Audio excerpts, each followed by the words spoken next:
What it Scooby? What it do? I don't know if I got anybody here. Started a couple minutes early, so I'm gonna give it till 7 o'clock. I wanted to get the greetings and salutations out of the way before I jump into the review. So if you're here and you want to say hi, say hi. I'm in this thing for you.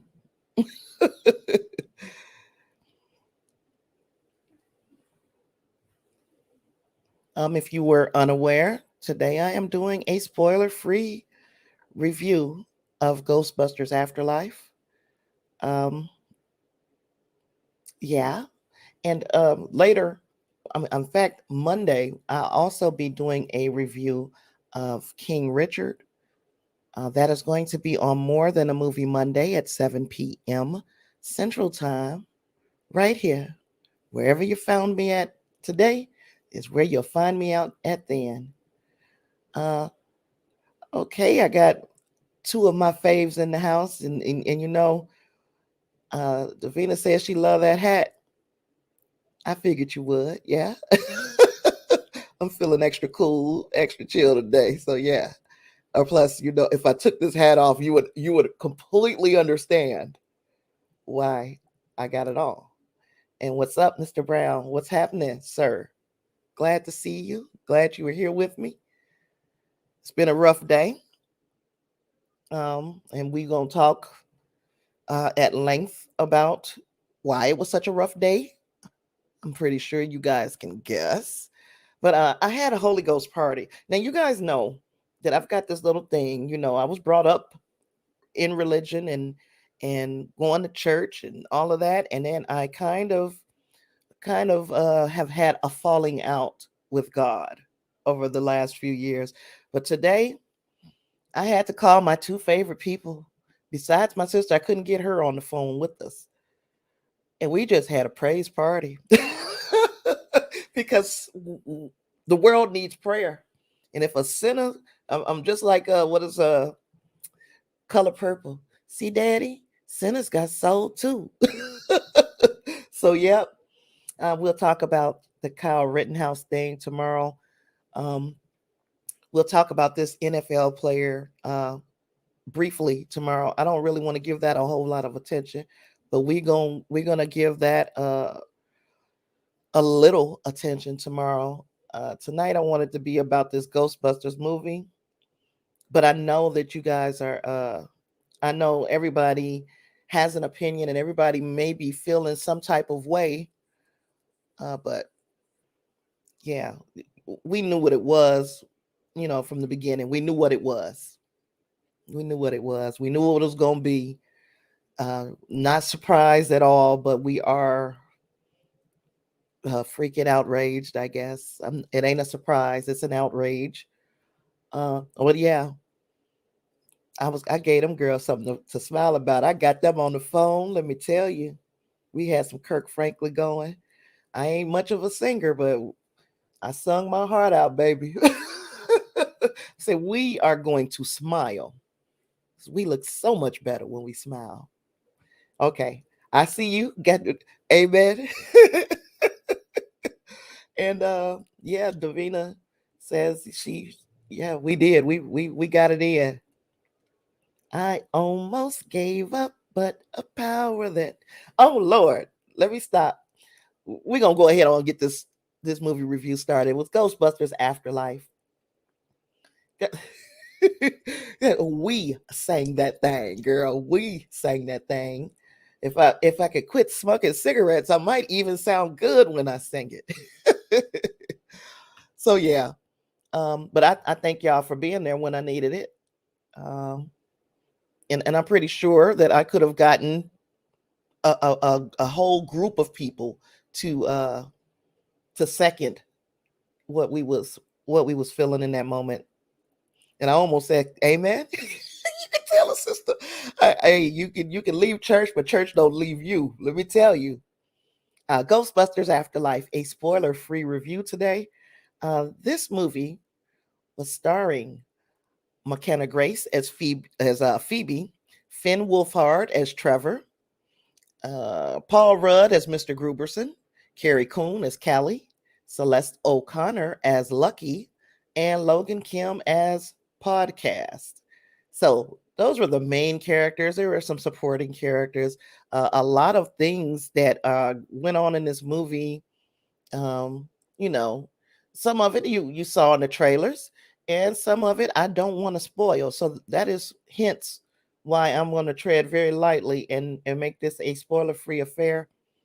The runtime of this movie was 2 hours and 4 minutes.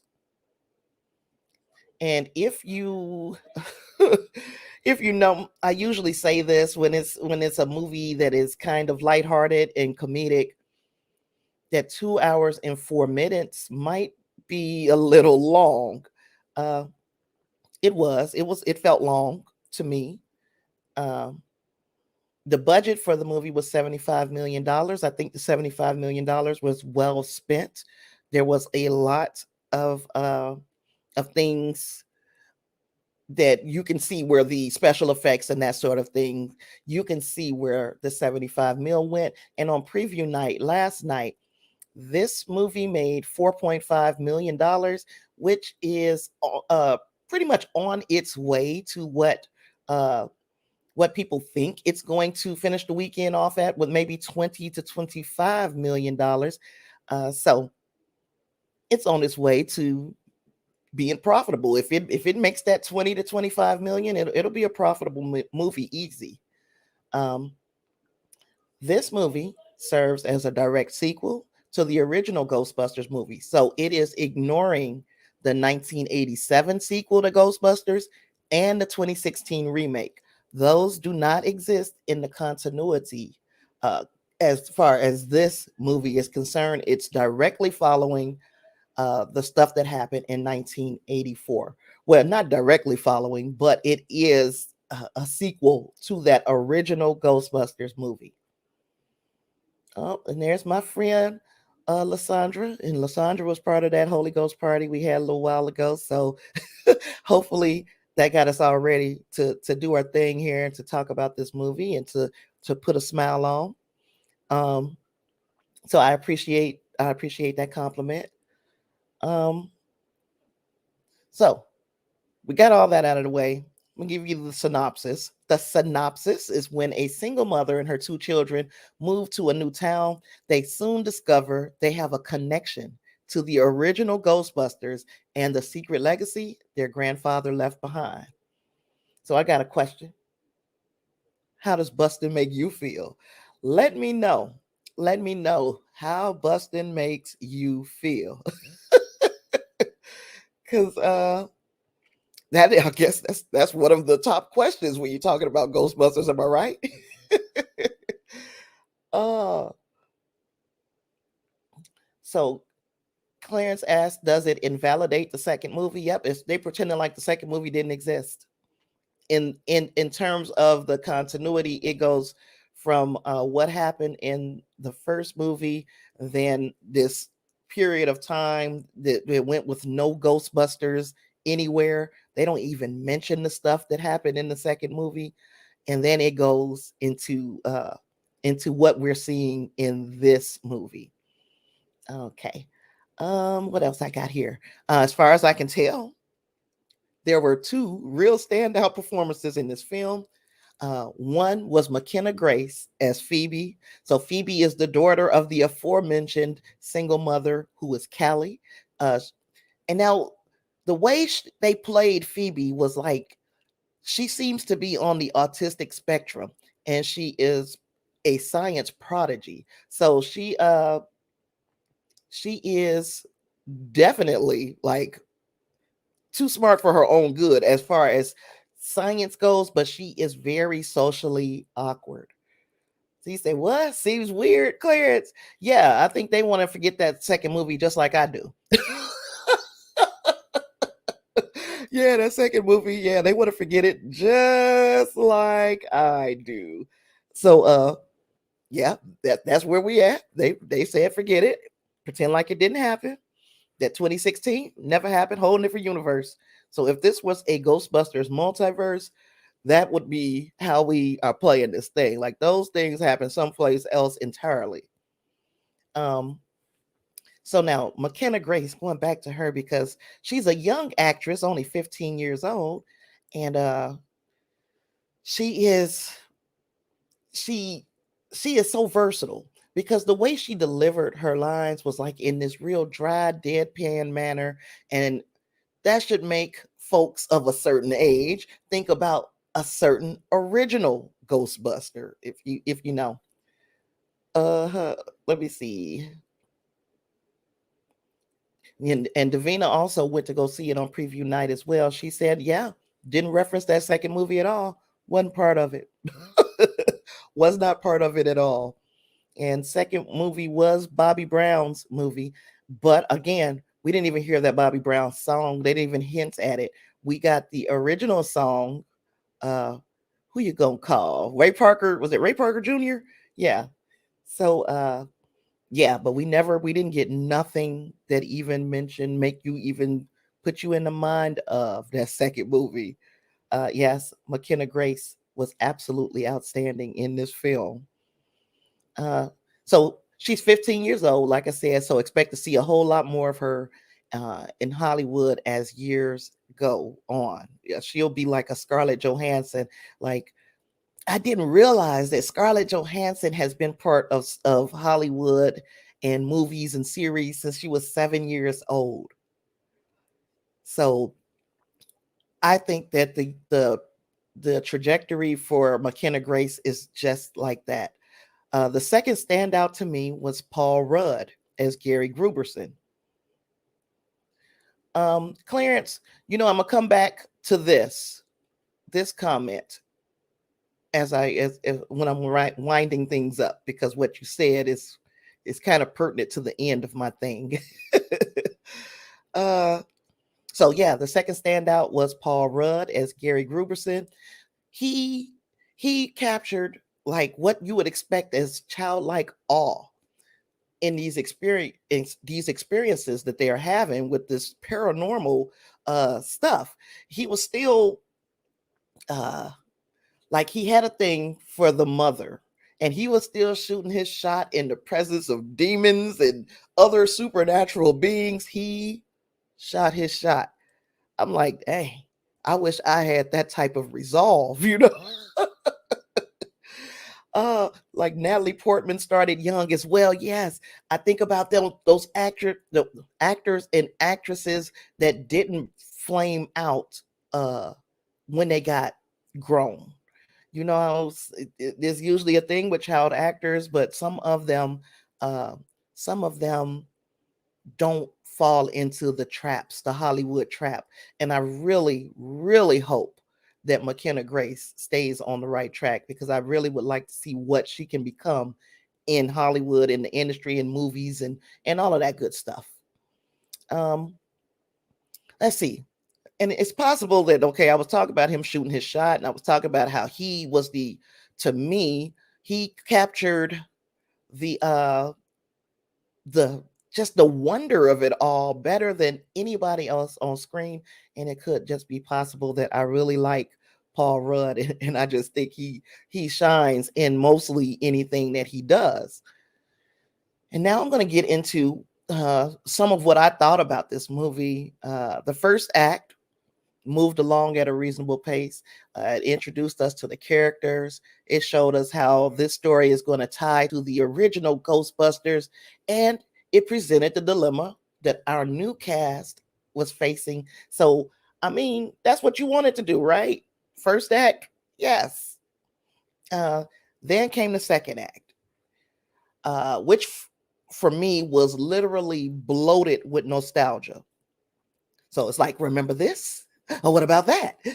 Okay, but did you see this?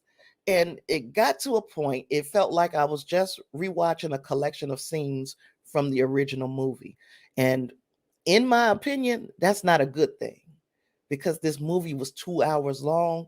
And if it's mostly focusing on things that we had already seen before, we've already seen done in the original film, I got bored. So bored that I fell asleep. and I fell asleep. Like, I woke up and it was 10 minutes left in the movie.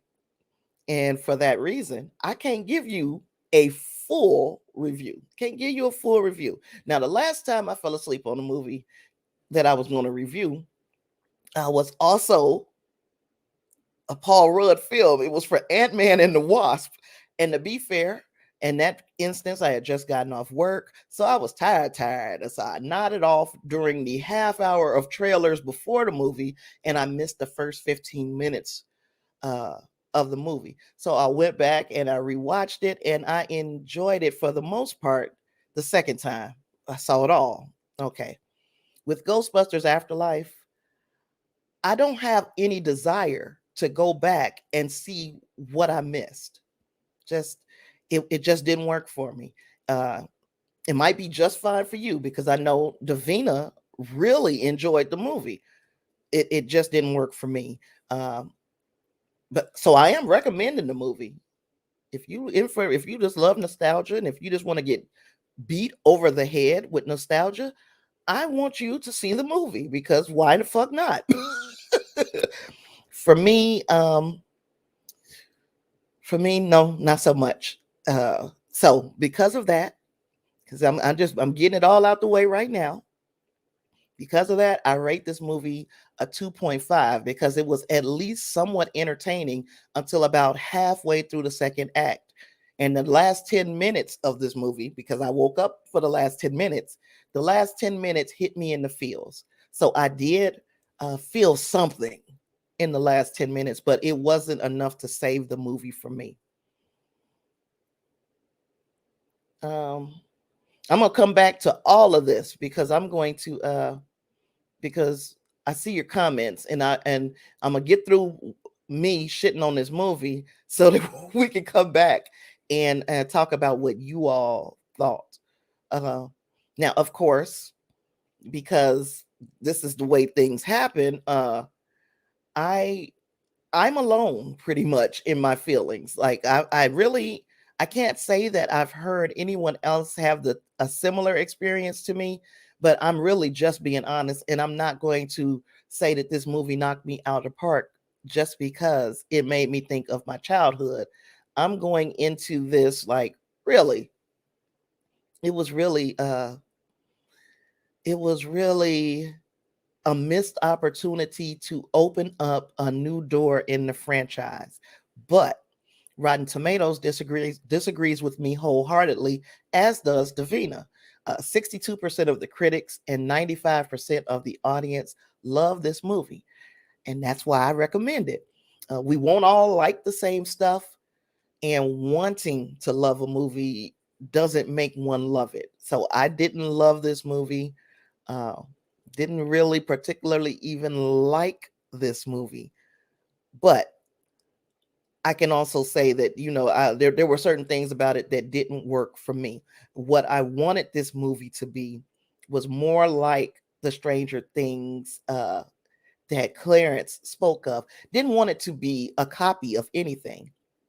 What I'm looking for, and I guess that I'm not getting out of a lot of remakes, is something original. Now, I thought because we got the kids in here, this is going to be an original take. They're going to have all new gadgetry. They're going to have all new problems. They're going to catch these ghosts in different ways. It seemed like to me it was just some kids acting like the original Ghostbusters. It was like cosplay. I don't know. Now, Dee said, could that second act be there because they needed to introduce the new characters? The first act introduced the new characters. The second act is to present our dilemma, which, from what I saw in the beginning of the second act, it did present parts of our dilemma, but then it went on the nostalgia train. Now, you've got a movie that's 2 hours and almost 2 hours, 10 minutes long. Did we really need to go down that nostalgia walk in the park? Like the parts that a lot of people will like will be the parts that kind of made me feel like, okay, you're just trying to, you're trying too hard to go into the past and find out all the good stuff about the original Ghostbusters, but what good stuff was original to this film? A lot of us who were older might feel some type of way and think it was great because it reminded you of your childhood. And a lot of newcomers might feel like, oh, this is great because they've never seen it before. But I'm saying, I'm ready for some originality. And this, uh, bringing back a lot of the old, bringing back a lot of the old didn't do it for me. Didn't do it for me. Um, so Dee did enjoy the movie, and she gives it a 3.5 on a 5-point scale. So that's a full point better than what I've given it. Um, Clarence said, "Is it streaming? And also, did you like the original?" I loved the original, and that might be the problem. It's like I love the original, and of course, like knowing that this is going to be a direct sequel to the original, I rewatched the original, which puts it even fresher in my mind that a lot of the tropes, a lot of the a lot of this movie was just pulled out of the original and put into 2021. Um, it's not streaming anywhere, so and the newcomers that did not see the first movie. Oh, you were saying that could the second act be there? Because so if the second act is there simply because you wanted to draw in some of the people who didn't see the first movie, you still have to keep in mind that there are people out there who did see the first movie. You can't replay the entire first movie, everything good or everything that we thought was laugh worthy. You can't replay the same thing and expect to hold both audiences. You know what I'm saying? Um, Second act was too long. I think where I fell asleep, and I want to say, nope, I don't want to say where I fell asleep because it would be giving a spoiler. But where I fell asleep in the second act, the last thing I remember before I nodded off, the last thing I remember before I nodded off was that was the Walmart scene.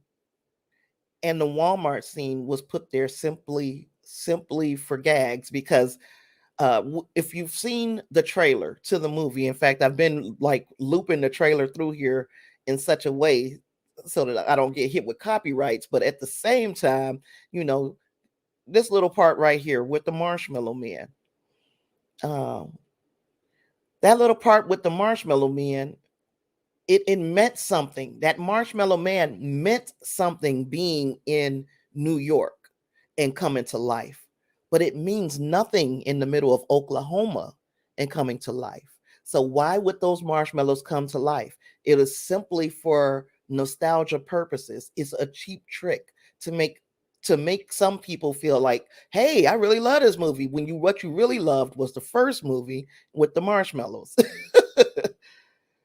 Davina said, I can agree with you on the old things being pulled from the first movie.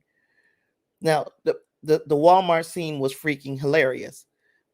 But was it? Was it was it necessary? Because like I said, the stuff that we saw in the first movie with the Marshmallow Man, it had a reason to come alive and it had a reason for everything that happened. There's no reason for these marshmallows to have come alive. The only reason it came alive was to tug at our heartstrings. It wasn't to progress the plot. It didn't move the plot at all. So it was really just there to say, see, look what we did. We not just one marshmallow, we made dozens of marshmallows. And I think that's a cheap trick. Yeah, not necessary. And that's what I mean. You know, you got a scene that's just in there really. Uh it's just in there for the sake of nostalgia. It didn't move anything. It didn't do anything. It wasn't necessary. Now, some of the other things that we saw in Walmart, I thought was pretty funny. One, I feel like they started to jump the shark as they started to repeat a lot of the tropes that we had already seen as people who have already seen the movie. And Davina says they are so cute. They were cute. Cute is one thing. I think I started to get really bored after the Walmart scene. And I'm trying to remember. I can't remember what happened after. So I'm almost positive that that's where the fall off happened with me. But I did wake up, and I didn't get to see some parts of this movie. There were parts that I didn't see, and they might have been fantastic. I just I fell asleep. It was boring. The second act was boring. The first act, I liked the setup. I liked the way the movie started. The way the movie started gave us a little intrigue, and there were even parts about that ending that you could even say, oh, okay, you brought out the big guns for this. You brought out the big guns.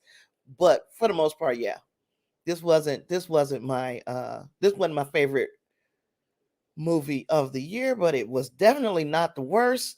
Shout out to Karen. Thank you, Karen, for making every movie look that much better when compared to your ass. Thank you. So let me know. And I guess like I asked y'all, did busting make you feel good? In this case, busting did not. Busting did not make me feel good. Uh so let me know some more. Anybody plan to go see this movie? Do you I know Davina has seen it. I don't think I've got anybody else in here besides the two of y'all. Um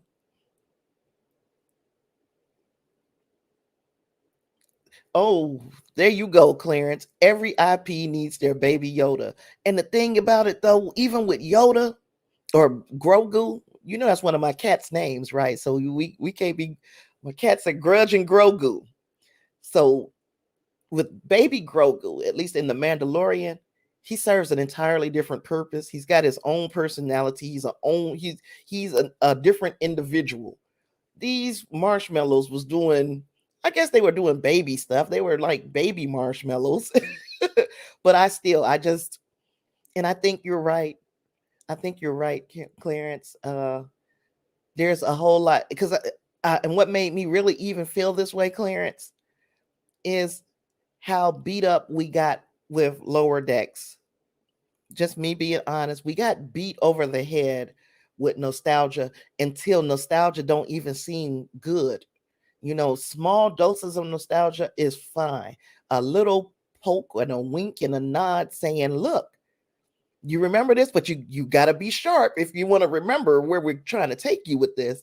But when you hit us over the head, nothing is new.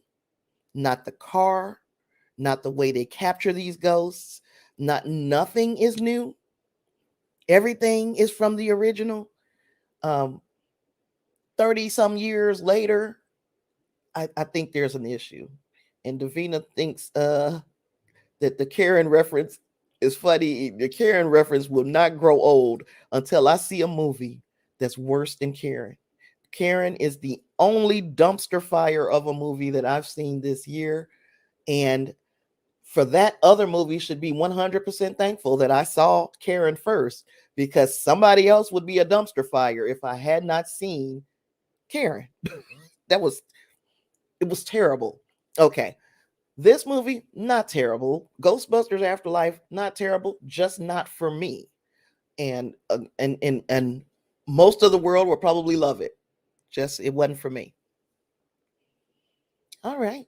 Does anybody else have anything else? It's only been 30 minutes. This was a quick and easy. I don't know if it was painless, but it was a quick and easy review. That's why I said, let me just go ahead and do this crap by myself, because I don't even want to talk about this movie for long, because honestly, I'm doing the movie a disservice, because I really did miss about 20 minutes of the movie, at least 20 minutes of the movie where I fell asleep.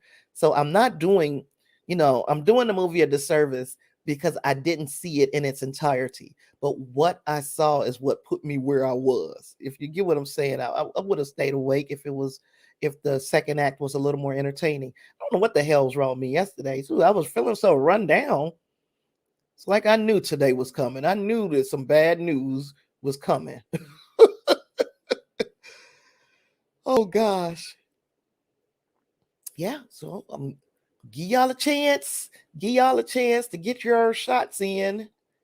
Um and while I'm waiting to see if you guys have any further comments, man, tomorrow's weekly wrap up is going to be a crazy one because so much.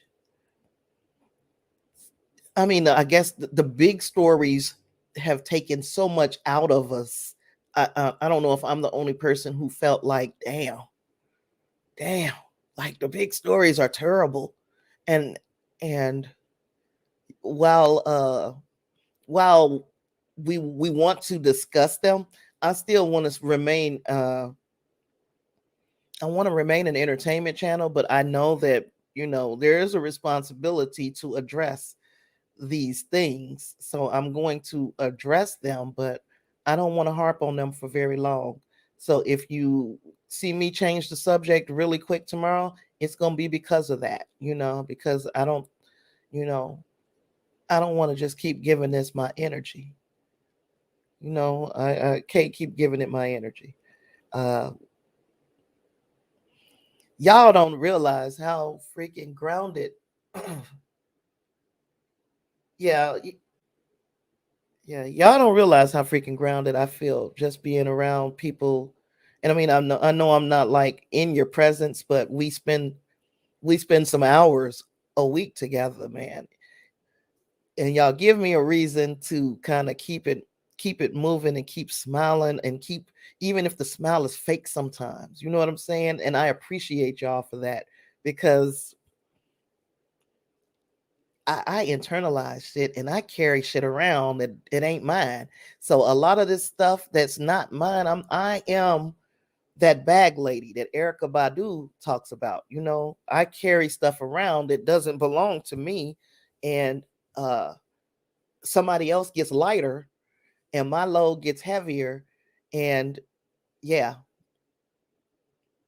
gonna go back to the comments because I see you guys. No, you were the only one. You said I was the only one that felt that way. I don't know what you're talking about on that one. Uh, Bun said, "Yeah, they are terrible." Right? Davina cried. I mean, I think this time it was like I ain't got no more tears to cry. It's just like I got angry. It's so flipping. This is the world is devolving, and Davina said smile, and she said that she is also a bag lady. Bag lady, you gon' hurt your back. Yep, you gon' miss your bus. You can't hurry up because you got too much stuff. So yeah, I'm learning to put some of the stuff down. That's why, if you saw on the Hangout, I didn't want to see the video.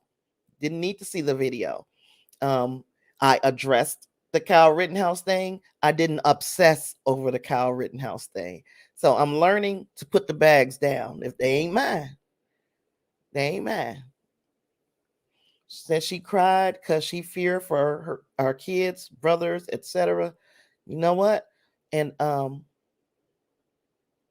like over the last, I'm gonna say the last couple of months, we can say since July. Y'all know what happened in July. I don't have to keep bringing that up even. Um, it's like, do you have faith or don't you?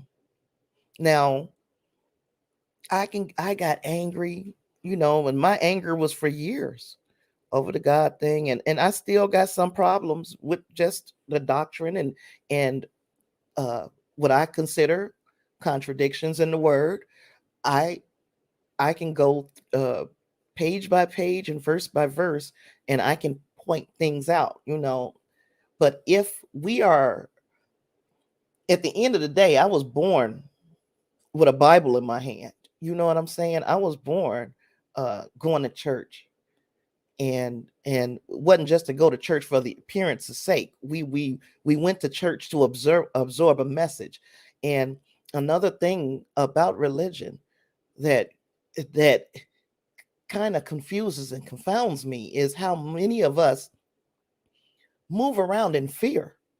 Because yeah, I'm afraid too, trust and believe, but I don't walk around saying how much faith I have that uh this supernatural being is looking out for my well-being. Because when you move in faith, I watched people who move in faith. You know what I'm saying? Like my mom, she moved in faith. She believed all the way up to the last day of her life that God was going to intervene. So that's a person who moved in faith. She went over the other side still believing. I'm feeling like, okay, at this point, the only reason that we can still be here, like all of us, the way we are, the fear they expect us to have moving in this world, the only reason we are here is because we're blessed. Now, who we blessed by and what you call it, that's your business. But the only reason we are still here is because those bad situations haven't met us yet. We all have had our share of heartache and loss and that sort of thing, but we've not been touched by this type of heartache, this level of bad circumstances. Even, so we're here. So if you say, hey, I believe in God, hey, and can tell me I need to believe in God. A lot of people tell me I need to believe. You need to be better than that. You was raised better than that. But if you have this same type, if you have the faith that you want me to have, if you got that faith yourself, then we should be smiling. We should be moving in faith. I know that trouble, don't get me to preaching, because trouble don't last always. It don't. So shoot, don't be scared. Don't fear for your child. We taught our children. It's up to them to move on the route that we taught them. And if we put them on the right path, they're gonna make us proud. They've been making us proud. Don't make me cry. Dee said I'm very upset, pissed, etc. And she agreed that we are blessed. Um, I ain't got a whole lot else tonight. Y'all want me to if y'all want me to stay on my soapbox, I could preach. Oh my gosh, I could preach. But some people came here for a movie review. If you came for the movie review, I got done with that in 30 minutes. These last 8 minutes ain't been nothing but wisdom. If you wanted some wisdom, stick around. Because I can give you that too. I can give you what I was given. Shucks. So if we ain't got nothing else, I'm gonna take off. Go in here and spend time with these kids and these kittens. Join me tomorrow for the weekly wrap up. If you are so inclined, we will wrap up the week in entertainment. And let's see. Oh, I'm looking in the wrong thing. I'm looking in the comments to give you guys all of this information. I want you to subscribe, please, to After the Snap for movie reviews, streaming series, recaps and discussions, and entertainment news, of course. Of course, tomorrow the weekly wrap up begins at 3 p.m. Central Time. And that is where we discuss this week's entertainment news. And you can always send me your topic ideas, suggestions, feedback to sinister.media.network@gmail.com. Also, you can support me on Patreon at www.patreon.com/Tasha Pierce. Some people are using that old Patreon thing, and I gotta close it out because that one is old. That one was for After the Snap, and I've got like 7 shows, and people might not know, but my name is Tasha Pierce because it's usually sitting right there at the bottom of the screen. uh so yeah, I got nothing else. It's been fun. Even though I was talking about a movie that I didn't particularly enjoy, I didn't hate it either. And I hope you have a better experience with it than I did. But with all that being said, see you tomorrow, y'all. See you tomorrow. Be light, be safe. Peace.